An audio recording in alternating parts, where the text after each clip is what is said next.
శ్రీమాత్రే నమ. జయ గురు దత్తాత్రేయ నమ. ఈ వీడియోలో మనం ఫిబ్రవరి 16 నుంచి 22 మధ్యలో జరగబోయే వార ఫలాలు మేషరాశి వారికి ఏ విధంగా ఉంటాయి అని పరిశీలించినప్పుడు, మరి ఈ రాశి వారికి కుజుడు అత్యంత బలవంతుడై తృతీయ స్థాన సంచారం వల్ల చేపట్టిన ప్రతి కార్యక్రమంలో ఎవరి సహకారం లేకుండా పూర్తిగా విజయం సాధించే అవకాశం ఉన్నది. ఇప్పుడు ఈ 3వ స్థానంలో ఉన్నటువంటి కుజుడు 6వ స్థానాన్ని వీక్షించడం వల్ల ఏమవుతుందంటే, రుణాల నుంచి బయటపడతారు, శత్రువులు మిత్రులుగా మారుతారు. మీకు ఏదైనా ఒక ప్రాబ్లం ఉన్నా, ఎవరితో అన్నా విరోధం ఉన్నా చాలా వరకు దాన్ని పరిష్కరించుకొని సెటిల్మెంట్ చేసుకోవడం జరుగుతూ ఉంటుంది.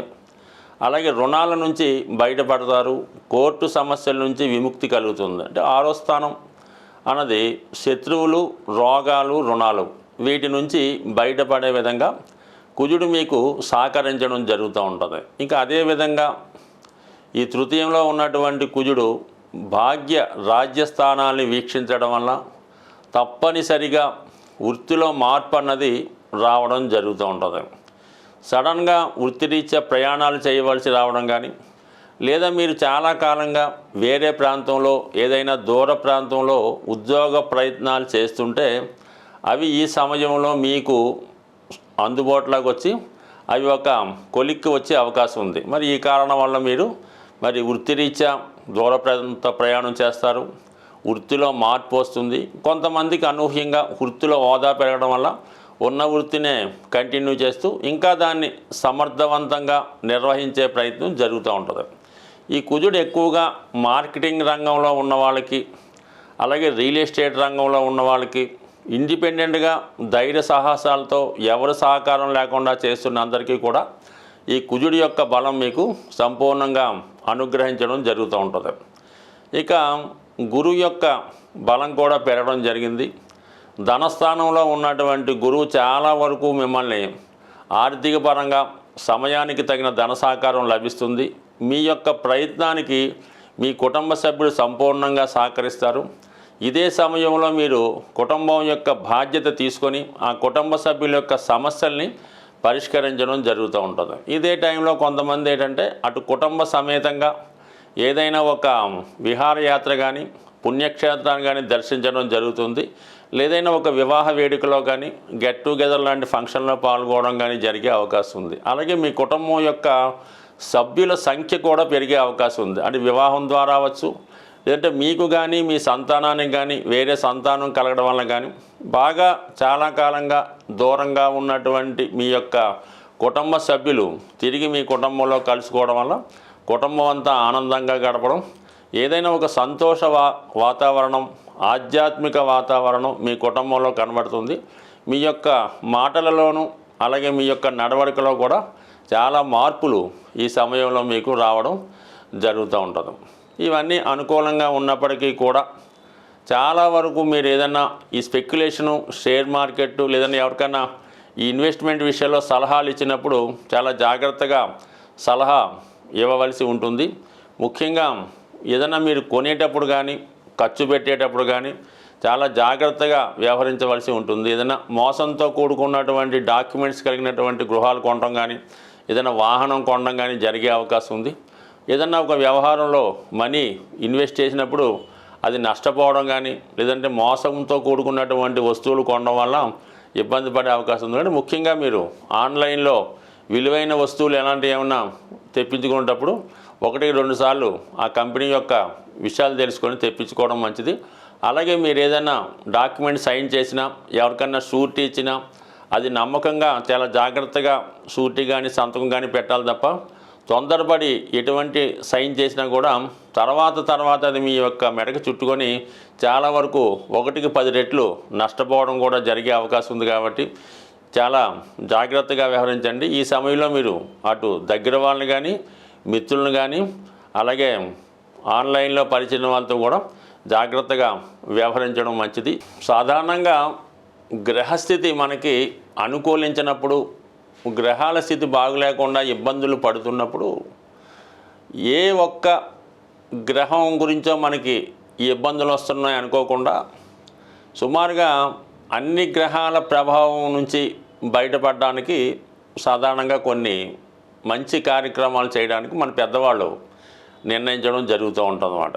కామన్గా ఏమవుతారంటే ఇది ఏలినాటి శని జరుగుతుంది, కేవలం ఆ శివాలయంలో నవగ్రహాల దగ్గరికి వెళ్ళడం, ఆ శని భగవానుడి ఏదో కొద్దిగా అభిషేకం ఏదో చేసి రావడం జరుగుతుంటుంది. ఎప్పుడన్నా సరే మీరు 9 గ్రహాలని సమానంగా పూజించి పర్టికులర్గా ఒక గ్రహం ఇబ్బంది అంటే పెళ్ళి అవ్వడం లేదు కుజ భగవానుడు, ఉద్యోగం రావట్లేదు శని భగవానుడు, ఆరోగ్యం సరిగ్గా లేదు సూర్య భగవానుడు, ఈ విధంగా గ్రహాలకి మీరు విధి విధానంగా పూజ చేస్తూ మిగతా 9 గ్రహాలకు కూడా తగు విధంగా ఉపచారాలు చేసినప్పుడు మాత్రమే ఆ గ్రహ ఫలితం రావడం జరుగుతుంది. ఏ ఒక్క గ్రహాన్ని నెగ్లెక్ట్ చేసినా కూడా మిగతా గ్రహాల ప్రభావం ఖచ్చితంగా మీ మీద పడుతుంది. కాబట్టి వీటన్నిటికీ బదులుగా ప్రతీ నెల కొన్ని పండగల లాంటివి రావడం జరుగుతూ ఉంటుంది. అందులో మాస శివరాత్రి, ఏకాదశి, సంకష్ట చతుర్థి మొదలగునవి వస్తుంటాయి. అవి విధి విధానంగా ఫాలో అవ్వడం వల్ల ఏ గ్రహాలు అన్ని గ్రహాలు కూడా మీకు సమానమైనటువంటి ఫలితాన్ని ఇవ్వడం జరుగుతూ ఉంటుంది. మరి ఇప్పుడు మనకి ఈ వారం ప్రారంభంలో 16వ తారీఖునే వస్తున్నటువంటి ఈ సంకష్టాల చతుర్థి రోజు విఘ్నేశ్వరుడి యొక్క అభయం ఉంటే, విఘ్నేశ్వరుడి యొక్క అనుగ్రహం ఉంటే సమస్త గ్రహాలు అనుకూలించాలని ఈ శివపార్వతులు మరి విఘ్నేశ్వరుడికి ఇచ్చినటువంటి వరం. కాబట్టి ఈ సంకష్టాల చతుర్థి పూజ చేయకుండా మీరు మాస శివరాత్రి చేసిన ఫలితం ఉండదు, ఏకాదశి చేసిన ఫలితం ఉండదు, మహాశివరాత్రి అన్న ఫలితం ఉండదు. అందుకని ముందుగా మరి ఈ నెలలో వస్తున్నటువంటి మహాశివరాత్రి యొక్క పుణ్యఫలం మీకు సంపూర్ణంగా దక్కాలంటే రేపు వచ్చినటువంటి సంకష్టాల చతుర్థి రోజు విఘ్నేశ్వరుడి యొక్క అనుగ్రహం కోసం వీలైనంత వరకు మీరు సొంతంగా కూడా చక్కగా వినాయకుడి ఫోటో ముందు గరికతో అర్చన చేసి మీకు వచ్చినటువంటి వినాయకుడు నామాలు చక్కగా చదివి దానికి ఒక బెల్లం ముక్క నైవేద్యంగా పెట్టి పూజ చేసుకోవచ్చు.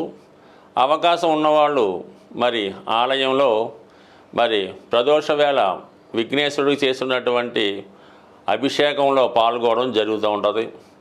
ఎవరైతే సౌభాగ్యం కోసం ప్రయత్నం చేస్తున్నారో, పెళ్లి కోసం ప్రయత్నం చేస్తున్నారో వాళ్ళు మరి స్వామివారికి గంధం నీళ్ళతో కానీ పశువు నీళ్ళతో కానీ అభిషేకం చేయడం వల్ల, మరి ధనం కోసం ప్రయత్నం చేస్తున్న వారు చెరుకు రసంతో కానీ పాలతో కానీ తేనెతో కానీ అభిషేకం చేయడం వల్ల, మరి ముఖ్యంగా ఆరోగ్యం కోసం చేస్తున్నవారు ఇప్పుడు వస్తున్నటువంటి నలుపు రంగు ద్రాక్ష పళ్ళు రసంగా చేసి వాటిని అభిషేకంగా చేయడం వల్ల కానీ, ఏదైనా ప్రతి అభిషేకానికి ఒక ప్రత్యేకమైన ఫలితం ఉంటుంది.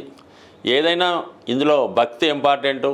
చక్కగా మరి సంకష్టాల చతుర్థి రోజు సాయంకాలం పూట అభిషేకంలో పాల్గొని చక్కగా స్వామివారిని ఆశీర్వచనాలు పొంది ఇంచుమించుగా రోజంతా కూడా చాలా నియమంగా ఉండడం వల్ల మరి యొక్క ఆయన అనుగ్రహం ఖచ్చితంగా పొందుతారు. దీని తర్వాత వచ్చే మహాశివరాత్రి రోజు మీరు ఏదైనా ఒక టెంపుల్లో ఎక్కడన్నా సరే ఒక శివలింగాన్ని దర్శించుకొని ఆ స్వామికి విధి విధానంగా అభిషేకం చేసుకోవడం వల్ల, దర్శనం మాత్రం చేత కేవలం చిన్న నామంతో సంతృప్తి చెందినటువంటి గొప్ప దైవం మరి రెండు కూడా ఈ నెలలో మీకు ఈ గ్రహ దోషాల నుంచి బయటపడడానికి ఉపయోగపడుతున్నాయి. కాబట్టి చేసుకున్న వాళ్ళకి చేసుకున్నంత ఏదైనా భక్తి శ్రద్ధ ఇంపార్టెంటు. బట్ ఏదైనా చక్కగా దైవానుగ్రహం పొందాలంటే ఈ మాఘమాసం మించింది లేదు, అందులో మహాశివరాత్రి మించింది లేదు. అందుకే జన్మానికి ఒక శివరాత్రి అంటే ఏంటి అర్థం?